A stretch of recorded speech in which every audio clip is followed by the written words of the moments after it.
Yes, katulad ng sinabi ko noong nakaraan, ang hirap yung tuta na susunod doon sa bulldog ba, no? Ang gusto ko lang talaga, wala akong ibang intensyon dito, ang gusto ko lang matanggal si General Macapas at madismiss sa serbisyo niya.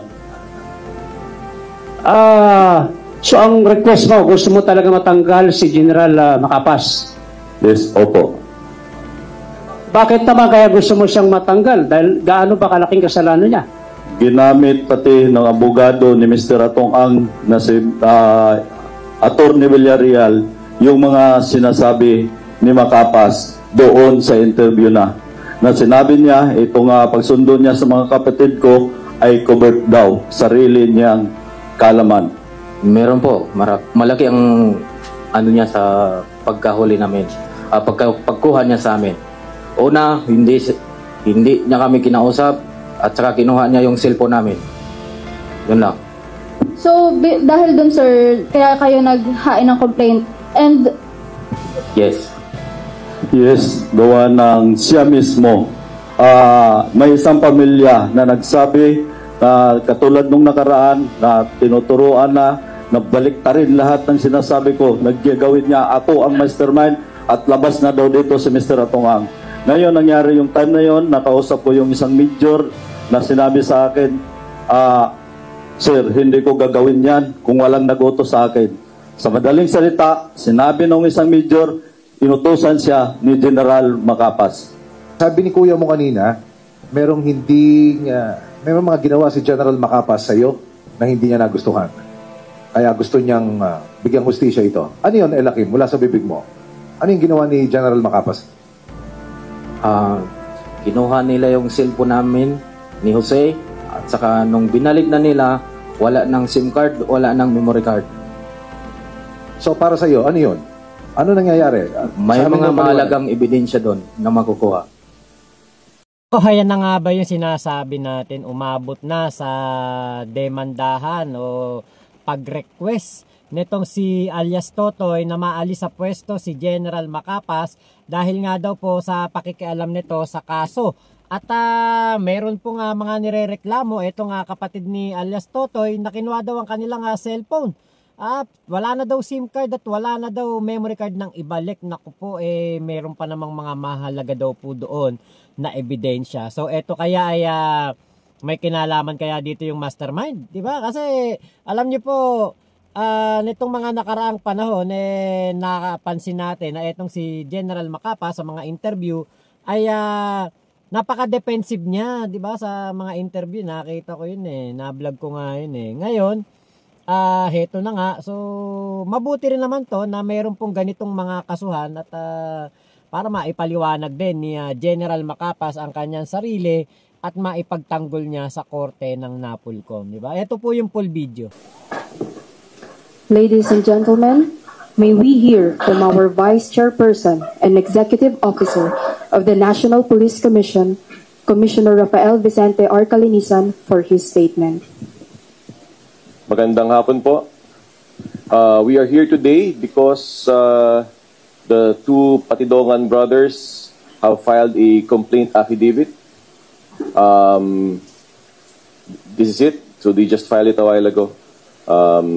Maybe it's better if I turn over the mic to the Patidongan brothers.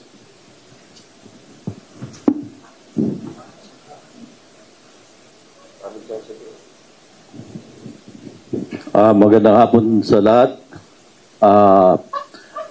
Kaya kami nandito, kami ay nag-file ng formal against General Macapas sa ginawa niya sa mga kapatid ko. Yun lang po at magandang hapon sa lahat.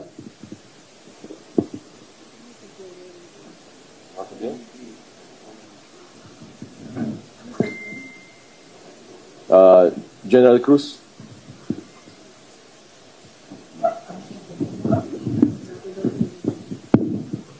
Magandang hapon po sa ating lahat. Narito po tayo ngayon upang samahan ang Patidongan Brothers para sa filing of administrative case laban po kay dating CIDG Director Macapas.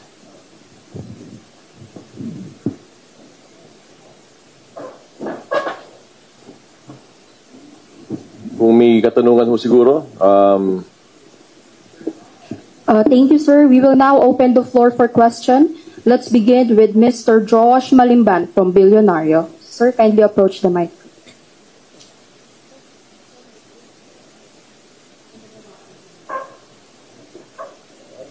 Good afternoon po. Sir, Joash po from BNC. Sir, first, ano po yung nature ng complaint na ito? Ito ba yung tungkol pa dun sa dati na pinapapirma umano ng affidavits? Kay Sir, ano po, Don. Tungkol naman nito doon sa pagpasundo ko sa mga kapatid ko para additional na witness, which is na iba yung sinasabi niya sa interview sa inyo. Sir, sorry, follow up lang po doon. Pwede niyo po bang ikwento po sa amin siguro yung details nung sa pagsundo po na yun? Ano po yung involvement ni Macapas po doon? So hanggang doon na lang siguro gawa ng naipile na namin. Sorry, last na po. Kay Asek Ellie na lang po. Sir, what is the position of DOJ po dito po since nauna nang nagsabi ang PNP before na parang pinabulaanan nila yung ilang accusations na against General Macapas po? Ang DOJ naman ay very supportive dun sa ating mga witnesses kasi kailangan natin sila para mag-prosper yung kaso sa hukuman. And kung mayroon mang mga deviation dun sa direction ng investigation, dun kami nakikialam.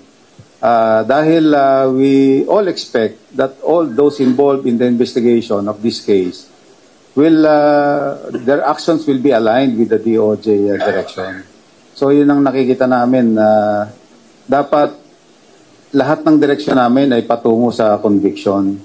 Kung meron tayong mga witnesses na lumulutang, na pinaghirapan din naman ang ating mga investigators, dapat ang treatment sa kanila ay ayon sa inaasahan nating aksyon ng investigation agency. So, kaya nandito kami upang samahan, asistehan ang reklamo ng ating mga witnesses laban dun sa mga opisyales na inaakala natin na maaaring nagkamali sa kanilang aksyon bilang parte ng investigasyon.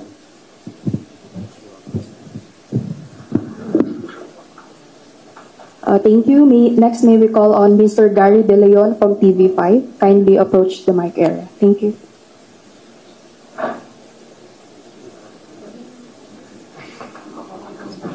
Kay Mr. Elakim, Sir, nag-file kayo kay General Romeo, pangalan nito, Macapas. Ano ba yung naging reason bakit kailangan mag-file ng affidavit laban kay General Macapas? Nahirapan ka ba? Pinahirapan ka? Pinahersa ka? Bilis na kinuha sa Cambodia? Ano ba nangyari sa'yo? Gusto lang po namin lumabas yung katotohanan. Yun lang po. Basically kasi, narinig ko yung interview ni General Macapas. Parang sinasabi niya, inutusan lang siya at galing din naman sa DOJ, meron din yatang basbas ng DOJ yung paglakad nila papuntang Cambodia.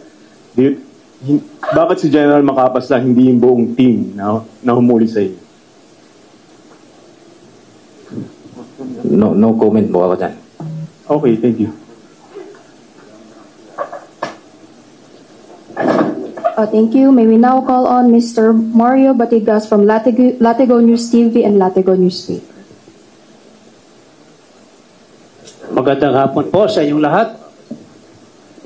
Kay Chairman, Vice Chairman Kalinisan. Sir Totoy, magandang hapon po. Ang katanungan ko po ay nabanggit nyo na pinanghihimasukan o pinakikialaman ni General Macapas yung mga witness nyo dito sa 34 missing sa Bungeros. Sa tingin nyo ba, malaki bang magiging influensya ni General Macapas para mapahina ang kaso laban sa mga mastermind at iba pang mga kasabwat ng pagkawala ng 34 missing sa Bungeros? Sa akin ba naka-direct yung question na yan? Direct question po, Vice Chairman, kay alias Totoy. Okay.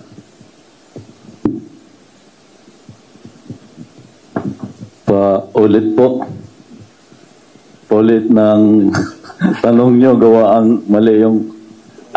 Sir Totoy, nabanggit nyo sa mga interview at interview ko rin sa'yo ay sinasabi mo na talagang pinakialaman, pinahimasukan ni General Macapas yung mga witness. Ipinatawag niya para i-divert yung kaso at maaring baliktarin laban sa iyo at ikaw ang gustong gawing mastermind dito sa 34 missing sa Bungeros. Yes, katulad ng sinabi ko noong nakaraan, ang hirap yung tuta na susunod doon sa bulldog ba? No? Ang gusto ko lang talaga, wala akong ibang intensyon dito, ang gusto ko lang matanggal si General Macapas at madismiss sa serbisyo niya. So ang request mo, gusto mo talaga matanggal si General Macapas? Yes, opo. Bakit naman kaya gusto mo siyang matanggal? Dahil gaano ba kalaking kasalanan niya? Ginamit pati ng abogado ni Mr. Atong Ang na si Attorney Villarreal yung mga sinasabi ni Macapas doon sa interview na sinabi niya, itong pagsundo niya sa mga kapatid ko ay covert daw, sarili niyang kalaman. Thank you, thank you. Thank you. May we ask our media partners, are there any more questions? Yes, sir. Please state your name and affiliation. Thank you. Hi po, good afternoon po. Bea po from Bomba Radio Philippines. Sir, direct question lang po kay Elakip. Sir, nung nahuli po kayo sa Cambodia, did somehow po, no, if it's a yes or no question lang naman, sir, may nalabag po ba si General Macapas doon po sa kung paano ka po niya hinuli or kinuha sa Cambodia? Ano pong, yes or no question lang, sir, ano po bang nagawa niya? Meron po ba siyang nalabag doon sa inyong karapatang pantao, if ever, sir? Meron po. Malaki ang ano niya sa pagkahuli namin. Pagkuha niya sa amin. Una, hindi niya kami kinausap at saka kinuha niya yung cellphone namin. Yun lang. So, dahil dun, sir, kaya kayo naghain ng complaint. And, yes.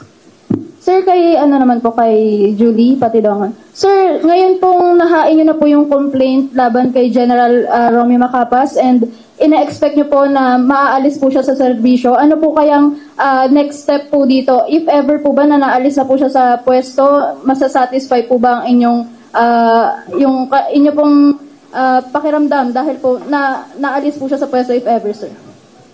Yes, gawa ng siya mismo.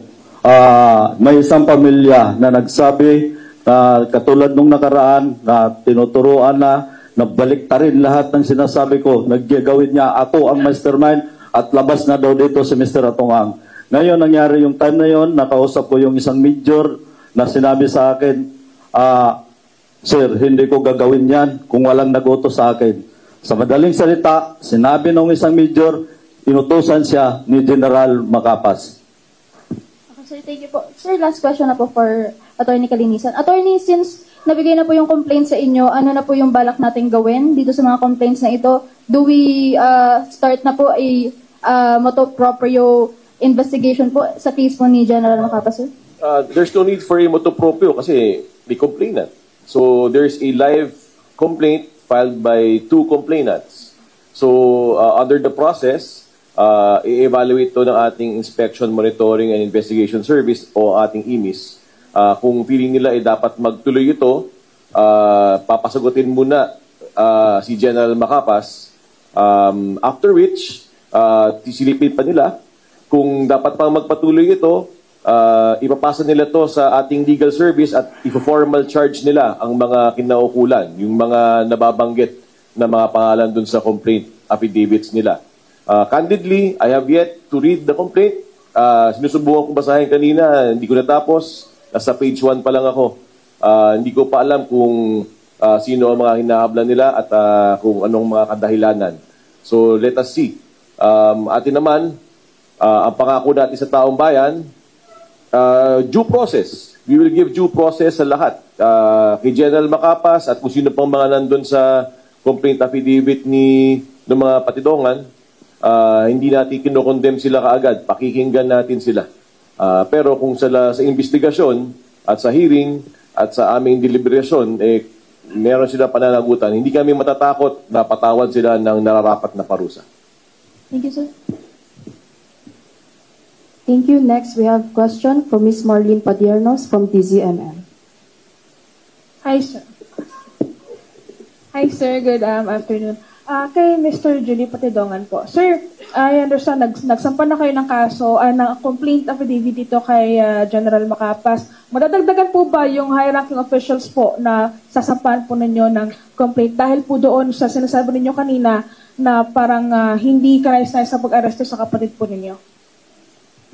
Hanggang doon lang. Kay General Macapas at saka sa kasama niya pati yung abogado na nagturo ng mali doon sa isang investigador. Yung kasama po na tsaka abogado na binabanggit ninyo, kasama po ba ito sa complaint affidavit na final ninyo ngayon? Yes, kasama si Attorney Consina. Sorry, sir?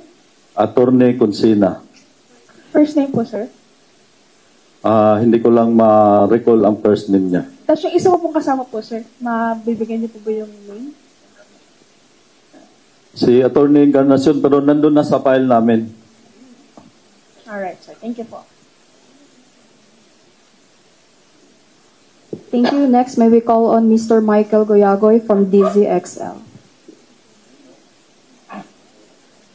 Kay Sir Julie Patidongan. Sir, may mga observation po na parang lahat na lamang po ng mga inyo pong mga dinagugustuhan, ng mga sinasabi sa inyo, mga nakakabangga ninyo, ay parang lagi nyo pong kinakasuhan. Any comment on this po? Hindi totoo yan.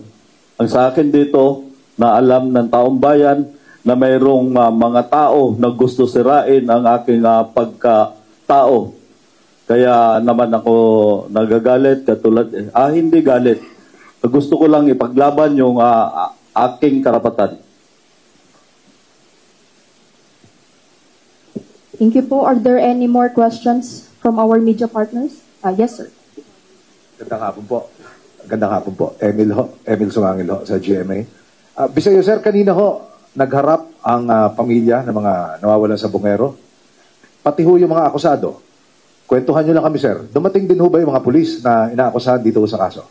Yung totoo, sadyang wala ako sa kwartong yon kasi hindi pa panahon para makita ko kung anong nangyayari sa investigasyon. Nagkaroon kanina ng isang hearing kung saan pinatawag ang mga nagko-complain.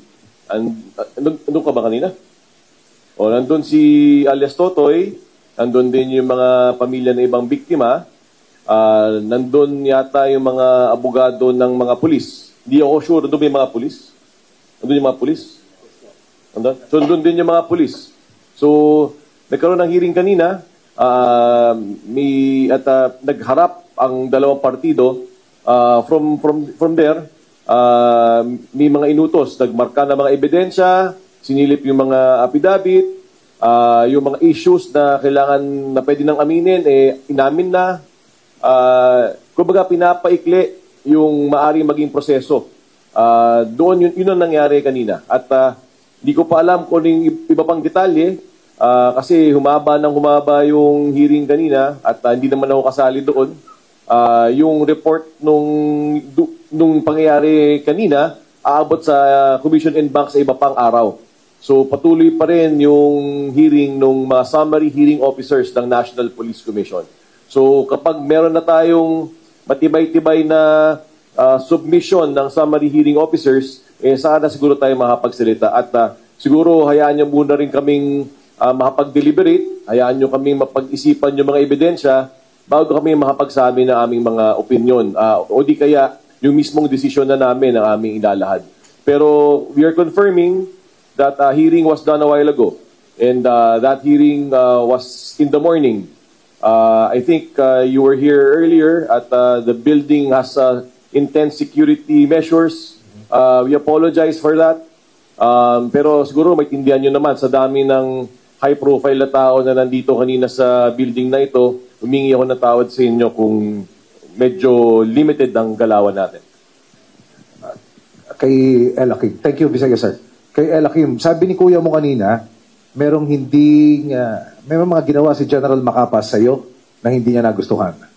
Kaya gusto niyang bigyang hustisya ito. Ano yun, Ella Kim, mula sa bibig mo? Ano yung ginawa ni General Macapas? Kinuha nila yung cellphone namin ni Jose at saka nung binalik na nila, wala ng SIM card, wala ng memory card. So para sa iyo, ano yun? Ano nangyayari? May mga mahalagang ebidensya doon na makukuha.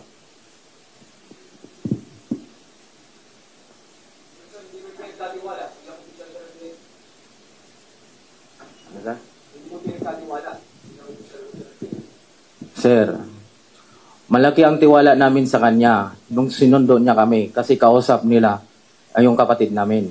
Pero nung dumating na kami, nag-iba na yung takbo ng ano niya. Yun na po. Thank you, sir. Thank you. Ituloy mo na. Nag-iba yung takbo ng Mr. Ella Kim. Nag-iba yung takbo ng ano niya sa amin.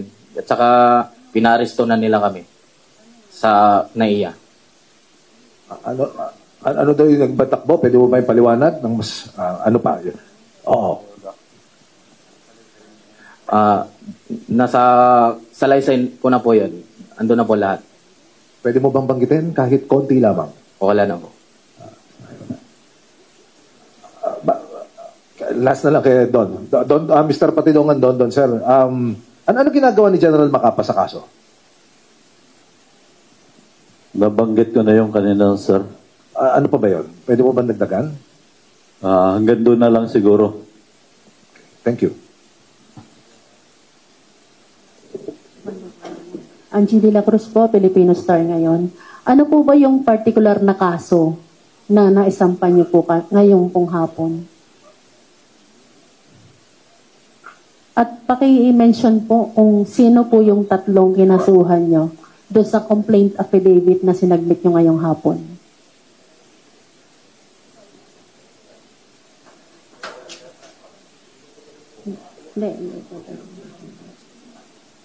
Hindi pa daw nilagay. Walang pinakasuhan.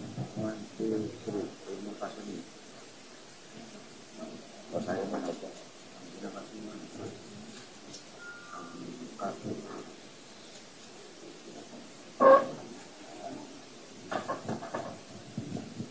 Yung mga kinasuhan dito ay si General Romeo Macapas at saka si Jairos Vincent Consina at saka si Police Lieutenant Colonel Rosel D. Encarnacion.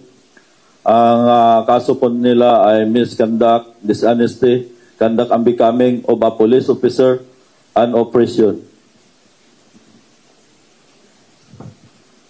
Misconduct, honesty. Okay. Ano po yung mga nakasalaysay po dyan para po kasuhan sila nito? Bahala na ang ano. At may kopya naman na dito na aming ginawa. Kay Sir Kanilinisan, sir, as a lawyer po, kasi hindi nyo pa nakikita yung mga dokumento. As a lawyer, so sinasabi po ni Sir kanina na parang nagkaroon po ng human rights violation nung kinuha po yung mga gamit nila ni Major. Is there any violation na human rights?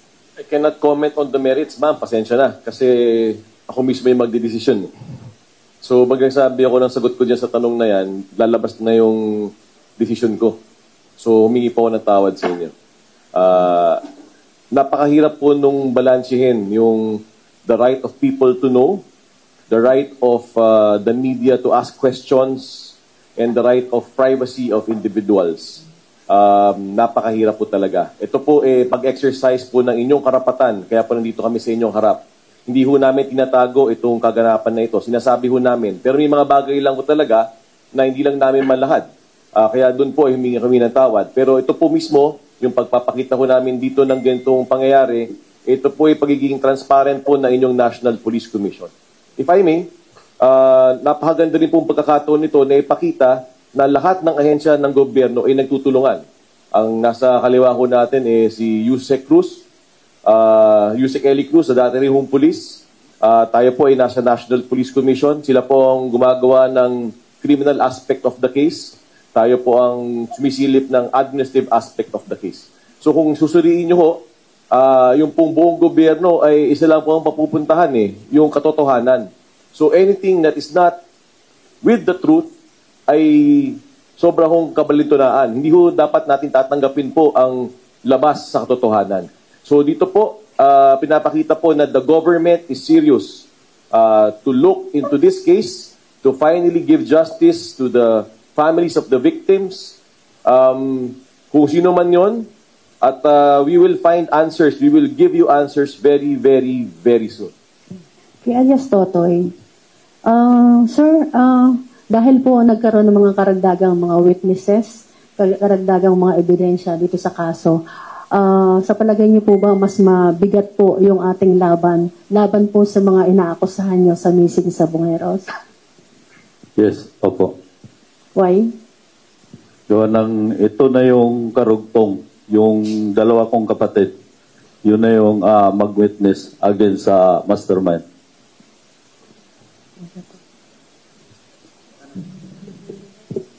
Good afternoon po, Mar Gabriel po sa Net25. Kay Ilakim siguro, kasi initially, ang sabi ng PNP, si General Macapas nagtrabaho lang nung arestuhin kayo dahil may mga ebidensya na nagtuturo leading to you as a suspect. Sa tingin mo, mali yung ginawa niya na pag-aresto sa inyo? Or pwede nyo ba kaming bigyan linaw dahil, ano ba yun? Prior to your, arrest ba yun? O may usapan na susunduin ka at gagawin kayong witness? Paano po ba? Bakit parang nagulat kayo? No comment na po ako dyan. Kay Attorney Kalinisan, sir. Sir, kahapon, may sinasabi isang abogado ng mga pulis, si Attorney Vitriolo, na may mga affidavit yung 12 dating tauhan ni Totoy na hindi na isama sa complaint sa DOJ. Sa inyo ba may nakaabot na kopya ng mga affidavit para i-consider dito sa admin case na kinakaharap ng mga pulis? Una, hindi ko po alam yung mga affidavit na yun. I think that is between the DOJ and whoever that person is. I don't know his name. Pero iba ho ang trabaho ng DOJ sa NAPOLCOM So kung ano naman yung story yun, kung may kinalaman man sa pulis yun, welcome naman dito yun affidavit na yun Pero kung walang kinalaman sa pulis yun, syempre yung relevance nun, kailangan namin din silipin. So I'm not aware of those affidavits. Meron naman iba siguro complainant doon. Lumutang sila kung may gusto silang ipalabas na affidavit nila. Di naman sarado ang pintuan dito sa National Police Commission. Sir, inamin naman ng CIDG na ni-receive nila yung copy. Hindi lang daw nila isinabit dahil hindi sila ang nag-extract ng affidavit. On your part, sir, magre-request ba kayo sa CIDG to submit yung mga copies na yun para ma-consider nyo sa ginagawa nyong admin investigation? Sisilipin namin lahat. Wala naman tayong hindi sinisilip Lahat naman, sinisilip. Lahat ng tao na involved, iniimbestigahan. Wala kaming sinasarang pinto dito. Kahit ano pang ranggo nito, sinisilip namin dito. Tamaan ang tamaan. Balikan ko lang si Totoy. Totoy, kay General Macapas, ano ba sa tingin mo? Bakit nagbago o nagulat kayo dun sa naging action niya pag uwi ng mga kapatid mo rito? Sa tingin mo ba may taong nasa likod niya, nag-uutos? Sa madaling salita, alam naman ng lahat to na gumagana na ang pera ni Mr. Atong Ang. Yun lang po. Sir, before ba may naging, sa tingin mo, may connection din siya dyan sa case na yan? Bago siya maupo as CIDG chief? Or ngayon na lang siya na-involved? No comment muna ako dyan.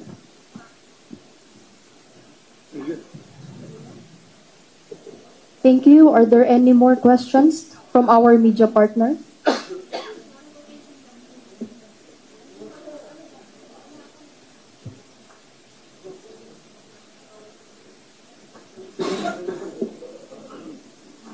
Again, are there any more questions from our media partners? Ano daw po yung relevance ng pera ni Atong Ang dun sa kay General? Any comment, sir? Alias Totoy, any comment? At No may comment, alam ba kayo no comment. magkano yung bigayan na ngayon?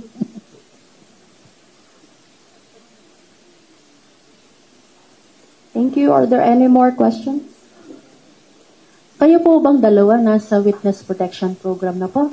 Ano po yung mga consideration na naibigay po sa inyo?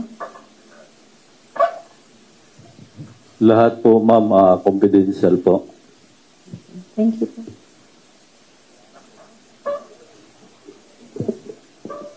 Gaano kabigat si Ella Kim sa kaso bilang bagong testigo po? Attorney, pwede ikaw sumagot. Para dahil ka bulong ng bulong dyan, sir. Pwede dumiretso ka na sa mikropono, attorney, sir. Magandang hapon. Gaya po ng sinabi ko nung kami ay nagbigay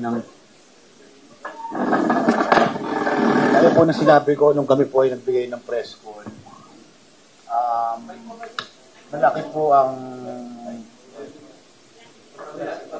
Malaki po ang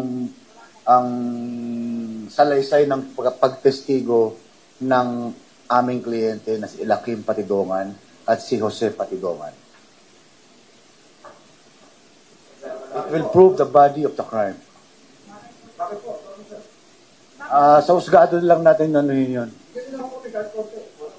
Sa husgado lang po, para mahaba. Sir, si Jose Patidongan po, nasaan po siya ngayon, sir? Ba't hindi siya kasama sa mga nag-file ng affidavit? He is presently detained at CIDG Camp Kramen. And we already filed our formal entry of appearance sa mga kaso niya. And we also filed several motions sa court which is now submitted for resolution. Nakaranas din po ba siya ng binabanggit ninyo na pang-aabuso kagaya po ng experience ni Sir Elakim? Kung ano po yung dinanas ni Elakim, ganun din po ang dinanas ni Jose. Maraming salamat po. Thank you. Are there any more questions from our media partners? Attorney Kalinisan lang. Sir, si Elakim ba, siya na ba yung bagong witness? Additional witness na ba siya dun sa admin case ng mga pulis? May inaantay pa kaming iba. So, sabi ko nga, bago kami bumaba dito ni Yusek Cruz, nag-aantay kami ng mga bagay-bagay. I intimated to the DOJ na meron pang mukhang klaro na rin yung part 2 ng kabanata na to. May mga iba pang mga pangalan na nasa radar namin na solid. So, kung yung isa pang tao na yon ay na magiging testigo ay magmamaterialize, then thank you very much. So, but our investigation is targeted. Hindi kami naghahanap sa dilim. Alam namin ang hinahanap namin. So, kung yung testigong yon ay medyo magkaroon ng lakas ng loob, meron tayong part 2 na pag-uusapan. Sir, yung binabanggit mong last week na general, ito na ba yun? Si General Macapas o may susunod pa rin? Gusto ko sabihin yung salitang no comment eh. Sabihin na lang natin na plural yung generals.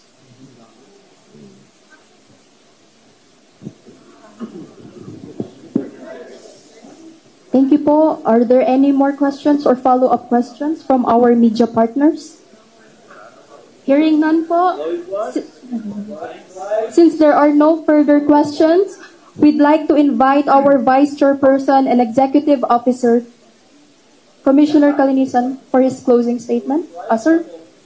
Wala nang closing statement. Maraming salamat lang po sa ating lahat at siguro paglaban lang natin kung anong katotohanan. Ang Napolcom po ay hindi papabayad, hindi po matatakot. Nandito lang po tayo. Tayo po ang institusyon sa Philippine Constitution na siya pong dapat mangalaga at tumingin sa Philippine National Police. Gagawin po namin ang aming trabaho na walang takot. Salamat po. So, kung totoo po kung may katotohanan po, ito nga sinasabi ni alias Totoy Julie Dondon Patidongan na meron pong ginawa na hindi maganda itong si General Macapas at sinasabi nga po na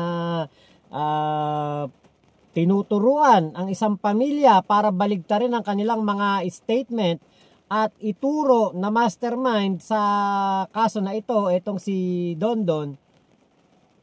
Ano kaya ang di ba? Ano kaya ang ni General Macapas? Ano kaya ang kanyang depensa dito? Kasi sabi niya sa isang interview sa Billionario News Channel yata, yon, sabi niya hindi siya mababayaran, hindi siya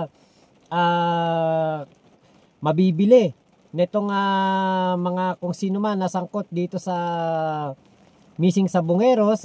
Tapos malalaman natin dito kay alias Totoy at sa kanyang kapatid na talaga palang parang inaabsuelto ni General Macapas itong si Atong Ang, dahil nga po sa salita ni Dondon Patidongan na wala nang kinalaman dito si Atong Ang, parang gano'n na nga, na parang inaabsuelto si Atong Ang at si alias Totoy ang ididiin.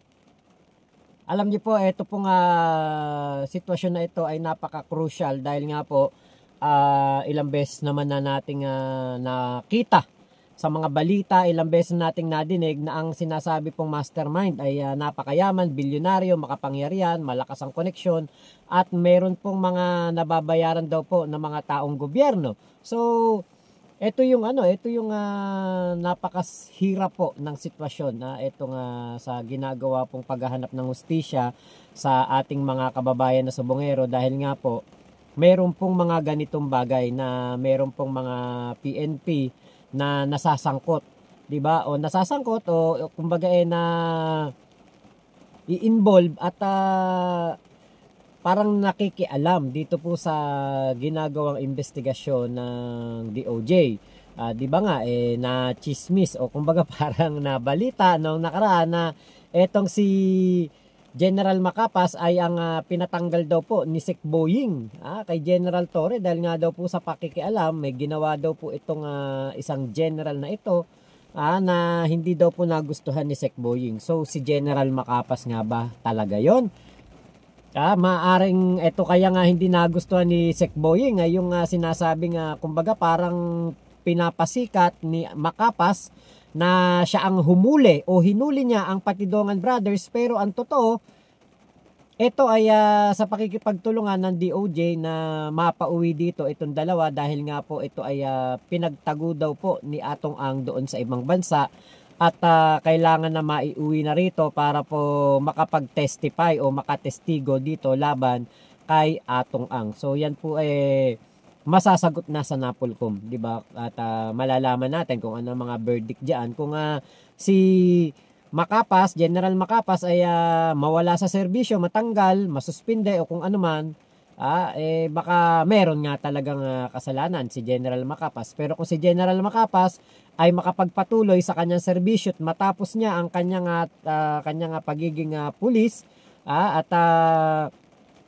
kumbagay makapag-retire siya sa tamang panahon, 'di ba? Ibig sabihin merong mali din dito sa sinasabi ni alias Totoy. So ito'y labanan po talaga ng ebidensya, katotohanan at wala naman pong ibang may gusto na tayong malaman dito o makita o maging resulta kung hindi po ang katotohanan kung ano po ang nangyari sa ating mga kababayan na Sabongero. So yun lamang po, maraming salamat sa pagsama nyo dito sa aking vlog na ito. Ingat po kayo.